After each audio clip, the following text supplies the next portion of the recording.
My name is Maryann Maisano, or Maryann Boom Boom Maisano.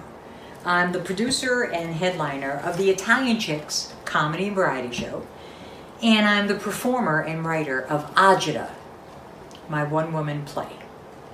It's the story of growing up first generation Italian, being the youngest of four, and being exposed to infidelity as a child, and how that skewed my perception of love as an adult. Which is a nice way of saying I needed a lot of therapy. So, I want to welcome you to my first series of what I'm going to be calling Head Talks.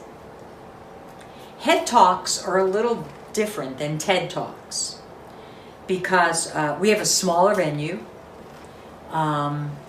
Topics, you can do George Carlin's 7 Dirty Words and it doesn't matter because it's exactly what it's about. It's about the head. You know, it's head. It's head. You understand what I'm saying? Over here. And I want to say 95% of it is observational as well. And I thought it was important that I would share my story with you because a lot of people don't know my story. And I do think my story is different than yours. Everybody's story is different. And mine has a weird way of taking you there. So I'm going to just take you on this little journey called me, all right? When I was 5 years old, I knew exactly what I wanted to be when I grew up, a performer. And that happened because every Sunday, you know, big Italian family, they all came over to eat. We had all the Joes, you know, all the Tina, Pina, everybody. They all came over. And when my mom was in the kitchen making coffee, she would make me go inside and sing for everybody. And I was 5 years old. And I'd stand up on that chair and I'd sing whatever the hell it was. And as soon as they did this, I was like, oof, I think I freaking like that, right? And what happened then, when I was 12 years old, I went down the shore with my brother, the Jersey Shore, and I put a quarter on number 30 on a game of chance, you know, the wheel that you spin, and I freaking won! I go by, at number 30, I won! I had my choice of the stand. And there were guitars, and there were TVs, and there were all kinds of things. And I go, I want the guitar! And my brother's like, you don't know how to play the guitar, get the TV. I'm like, I don't want the TV, I want the guitar. I want the guitar. And I took the guitar. And it was an electric guitar in a cardboard box that was sitting on the beach. So you know it was a little warped. And when I got back home, I went to the music store and I bought all these music books on how to teach yourself how to play guitar. And every day when I came home from school, I'd run into my bedroom and I'd take out my guitar and my books and I would just be like, with my tongue sticking out, going like, trying to make these chords, and my fingers were killing me, but I didn't care. Blood could come out of them. I didn't care. I was gonna learn this guitar.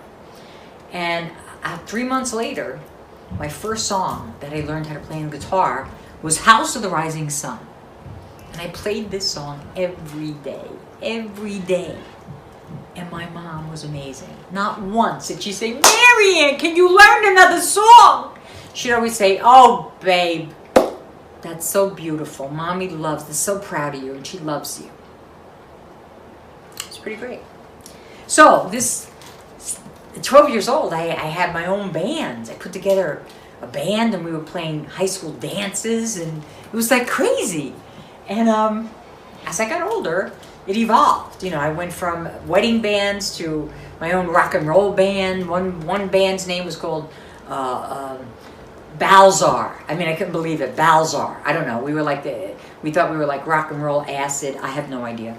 But it was great. But my father, being very Italian, had a problem with his baby daughter getting into a van with 4 men. And one day he said to me, you know, Maryann, you better get a real job out of the benefits, huh? But you know what? I didn't hear that. I heard, you know what? You can't do shit. That's what I heard. And I got very defensive. And I was like, yeah, I'll freaking show you. And I marched into a local bank and I got a job as a teller. And I wound up, they gave me, the first job was the drive-up window. And it was great because like the biggest mistake they could have ever done was giving me the drive-up window because it had a microphone. And I would just stand back there the whole time and I'd be like, you know, singing the best things in life are free. But you can give them to the birds and bees that want money. Yeah, like crazy. I mean, the customers loved the show. I'd be like, hey, how you doing? Every time it rains, it rains. Pennies from heaven. And then I broke the drive up because my blazer got caught in the mechanism of the machine because I was jumping around. And they promoted me to accounting. And I'm dyslexic. Okay, so long story short, I became accidentally successful in banking and wound up becoming vice president of sales coach. And as a sales coach, I was a behavior modification specialist, motivational specialist, and had to change behavior because I was hired at the time of change when banks were acquiring other banks. So I was a change agent as well. So I had all these other taglines in my name. And I never forget, because I worked at many different banks. And one of my many mentors was this amazing Asian woman who I still talk to today. And I remember her telling me, Maryann, whatever you do, whatever environment you're in, if you're at a networking event, whatever, don't ever stop saying you're a performer. When you give out your business card, say, oh yeah, you know, I work at this bank, yeah, and I'm also an entertainer. She said, because the day you stop saying you're an entertainer is the day you will never be an entertainer anymore. And she was like so evolved because the secret wasn't written yet. None of the shit was out, but she was so evolved to tell me that I had to act as if. Acting as if is so important because if you act as if you are what you already believe you should be, you will be. And I acted as if. And even though I was going through the motions, and I mean, I was such a bad corporate person because I was all for the people. I wasn't for the ivory tower. I was for the people. And so I was a little crazy. I mean, I'd be late for my own marketing meetings, and I'd run down the hall and I'd open the door and I go, stop right there! I gotta know right now! And they would be like, oh, she's here again, this pain in the ass, you know? But that's the way I could get through it. And really, the only thing that I liked about it was that I felt like I was still performing. Because when I had to deliver motivational seminars to people that maybe half of them were going to be pink slipped out of a job, I had empathy and compassion because I felt bad for these people. So during these seminars, I mean, the first thing I would start out with was, okay, by a show of hands, how many of you knew you wanted to be a banker when you grew up? Come on. Now, of course nobody raised their hands because you know what? Nobody wanted to be a banker. Then you wanted to be a ballerina or a fireman or a cop. Who wanted to be a freaking banker? And the reason why I did this was because I wanted them to think about what they wanted, what they dreamt about before they were in this environment, before they bought a house, before they got married and had kids and had to worry about college tuition, all the other shit that goes along with it. Because I was trying to get them to dream again. It's important. And it's funny because one guy in the back kind of raised his hand and said, you know what? I always wanted to open up a B&B. And I'm thinking, you better start friggin' there. That's what I was thinking. But it was great because he remembered something that he wanted to do or wanted to be. And that day was the day I heard it come out of my mouth about follow your passions. And I knew that I wasn't following mine. I was so unhappy. I hadn't written a song in 10 years. I had not an ounce of creativity left in my body. And every time I did think I was going to write a song, I would take out my guitar, grab a piece of paper, I would start writing, and then I'd look at the clock and go, you better go to bed. You have to be up at 6. Or I would write something and it would sound like every other song I wrote because there was nothing left in me. Because all I did all day was boardrooms and politics. That's it. And nothing fulfilled me. I wasn't living my purpose at all. And the money was amazing. It was cray-cray money, okay? When I heard this come out of my mouth the next day, I walked right into the CEO's office. And I said, thank you very much. And I resigned my 6-figure position. Risk adverse, I am not. And I was scared. I didn't tell my mom. My mom was alive at the time. And so every day, I made like I went to work, and I would call her the same time I did when I could. And she'd say, oh, hi, babe. You just got home? And I'd be like, yeah, Ma. How was work? Same shit, Ma, And then I'd listen to all her stories. So my goal was, when I left my job, the first thing I wanted to do was write a CD of music. I created a 3-phase plan. And the first thing was a CD of music. The second thing was to create a comedy and variety show that supported the culture and traditions of the Italian people. And to have it be an all-female show. And then the third thing I wanted to do was write my one-woman play, Agita, which I have done. So I'd done all 3 of these things. I completed my plan. So after I wrote the CD, an amazing thing happened. My sister went to a wedding, and Danny Aiello was sitting there, and she walked over to Danny and gave him my CD. And 3 months later, the man called me at home, and he said, I love your song, City of Light. It happened to be my interpretation of a Parisian tango. I have like a very eclectic taste in music, that is. Well, with a lot of things. So, Danny wound up recording that song. And then I created the Italian Chicks, which is still performing today. And then I premiered my play last year in New York City, Agita. So, I'm a dreamer. And I believe in dreams. And I believe that you have to keep in your mind, you have to have an end goal. You know what I mean?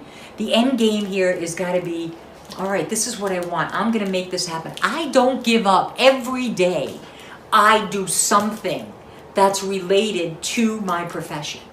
Whether it's write music, pick up my guitar, create a video, whatever it is, it's creative.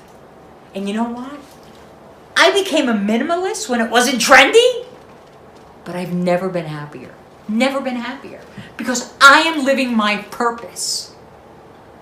This is my purpose. I know it. I know it every time I walk out on stage and I'm in front of an audience. Because it's not about fame. It's about being impactful. Making an impact. That's all I want to do. I want to make an impact. I want to be able to sing a song and know that I've touched someone in some way. Or maybe I've made them remember something that they didn't think about for 10 years. And something in that song made them go there. Because that's what songs do. They're storybooks of our life, really. If you think about them.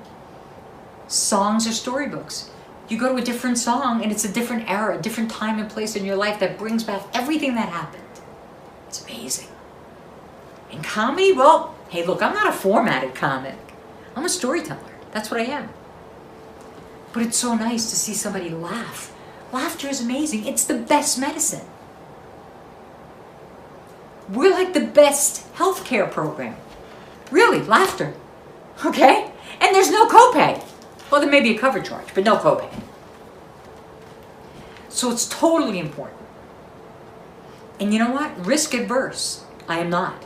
But then again, I wasn't married. I didn't have children. My guitar was my baby. Maybe if I had children, I wouldn't have taken that risk. Because I would have been taking food out of their mouth. I didn't care about mine.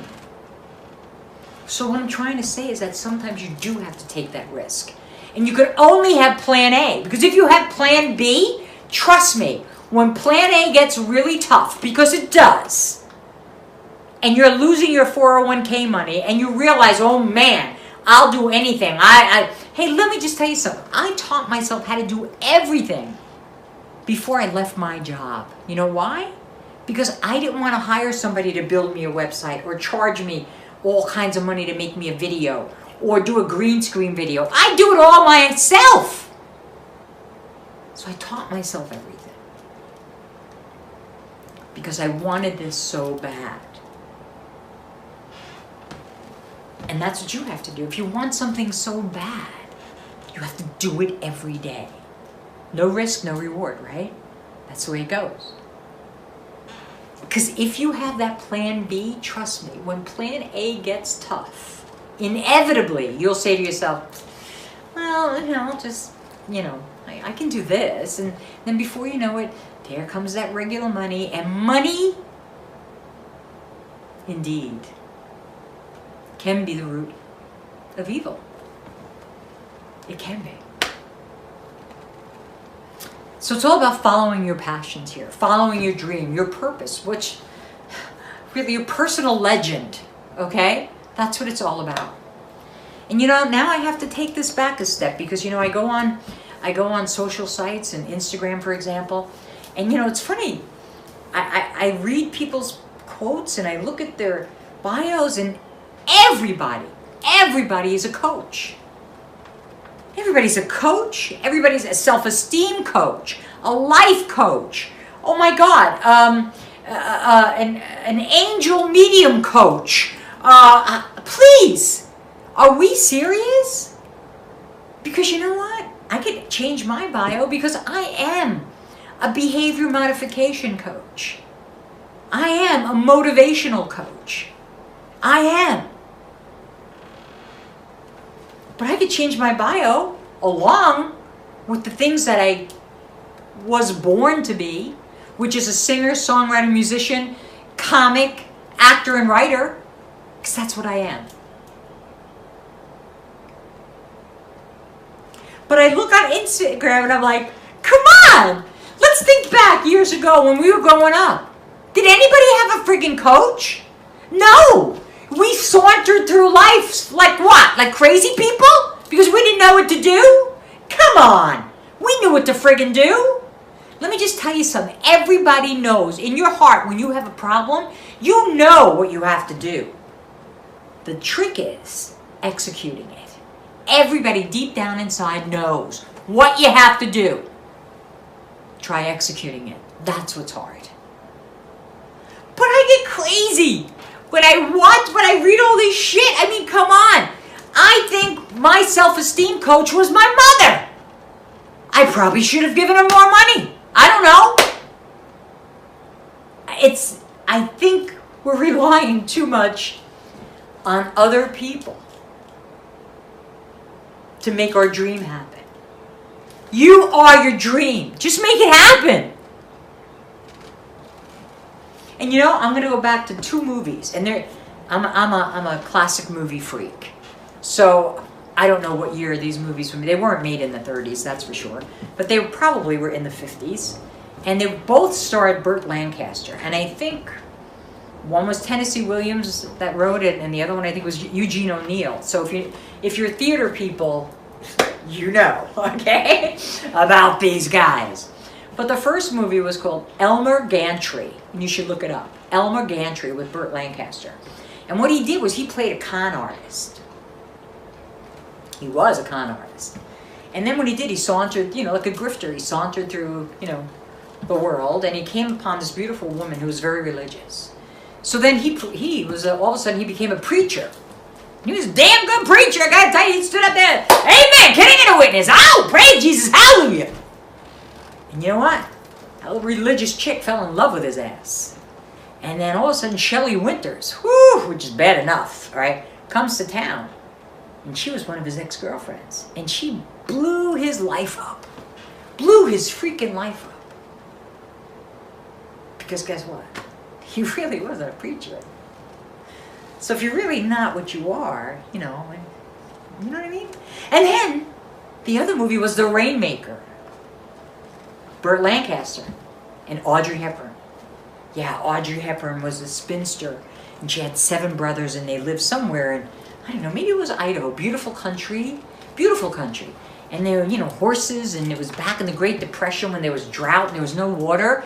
And Burt Lancaster, all handsome, coming up on a stagecoach all by himself, his little wagon, all dressed in black and a little hat, and he's telling everybody, he's a rainmaker, I can make it rain for you. Help your crops grow. Pay me $100. Because he was a con artist too. But guess what? This Lizzie girl, the sister, everybody in the family, all the brothers and the father, just kept praying that she would get married. Because she was so lonesome and sad all the time. And guess what? The Rainmaker took her hand and walked her through life, man. And he just looked in her eyes and he told her amazing things, and he meant it. And he actually, the con artist, fell in love with her.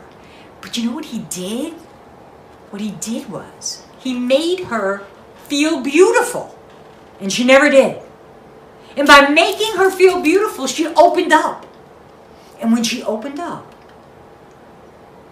instead of falling in love with him, she fell in love with the guy that was there all along. Because she saw him differently, because she was open to it.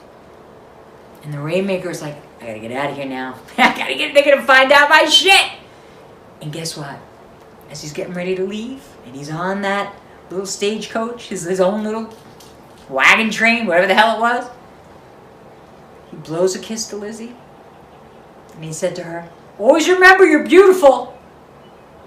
And it started to rain. So guess what? I don't know. Here's my hypothesis.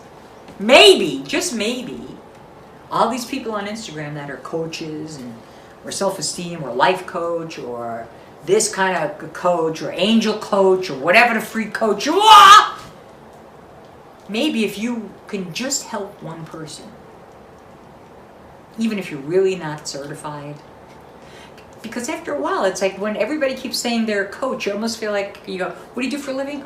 Oh, you're a coach? Oh, so that means you're unemployed. I guess that's what it means. That's what it feels like, people, you see? But I'm thinking, even if you don't have a certification and you're hiding under the radar, if you could just help one person,